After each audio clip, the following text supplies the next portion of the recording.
আজকের গল্প নীলাভ নূপুরের ভূত। 2013 সাল অক্টোবর মাস, গভীর রাত। জানলার পাশে বসে আছি। জানলার গ্লাস আর পর্দা ভেদ করে চাঁদের আলো আমার পড়ার টেবিলে এসে পড়েছে। ব্যাপারটা আরও উপভোগ করার জন্য জানলাটা খুলে দিলাম। চাঁদের আলো আর সাথে সাথে হালকা শীতল বাতাস। কবিতা লেখার ভূত চেপে বসলো মাথার উপর। তবে চাঁদের আলোতে ভালো করে দেখতে পাচ্ছিলাম না, আর আলো জ্বালিয়ে পরিবেশটা নষ্ট করতেও ইচ্ছে হলো না।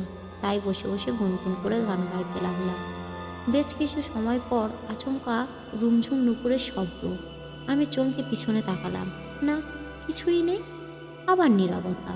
ভাবলাম বাতাসের জন্য অন্য কিছু শব্দ ভেসে আসছে। 2 মিনিট পর আবার সেই রুমঝুম শব্দ। এবার আমি পিছনে না তাকিয়ে চুপচাপ শুনতে লাগলাম। খেয়াল করলাম শব্দটা আমার পিছনে এসে আমার টেবিলের ডান পাশে গিয়ে থামলো। তবে শব্দটা ছিল একটা নুপুরে।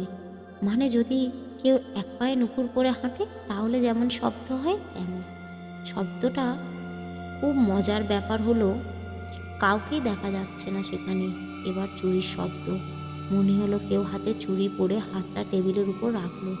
আমি একটু ভয় পেয়ে গেলাম। কিছুই বুঝতে পারলাম না কি হচ্ছে এগুলো। আমি যেন চেয়ারের উপর জমে যাচ্ছি। মিনিট কয়েক বাদে আবার রুমঝুম। এবার শব্দটা যে পথে এসেছিল সে সেই পথেই যেতে যেতে একসময় মিলিয়ে গেল। আমি চেয়ার থেকে উঠে বেডে গিয়ে চুপচাপ শুয়ে পড়লাম। আকাশে মেঘ ও আবার সূর্যও নেই। বেশ ঠান্ডা একটা পরিবেশ, তবে বাতাসেরও উপস্থিতি নেই।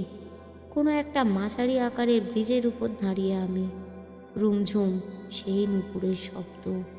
পিছনে তাকিয়ে দেখি সাদা শাড়ি পরা এক তরুণী হেঁটে হেঁটে আমার দিকেই আসছে। খেয়াল করলাম তার এক পায়ে নুপুর নেই, অন্য পায়ে নীলাভ একটা নুপুর। চোখে মুখে একাকিত্বের ছাপ। আমার 5 গজ দূরে থমকে দাঁড়িয়ে গেল। ডান হাতটা তুলে ধরল।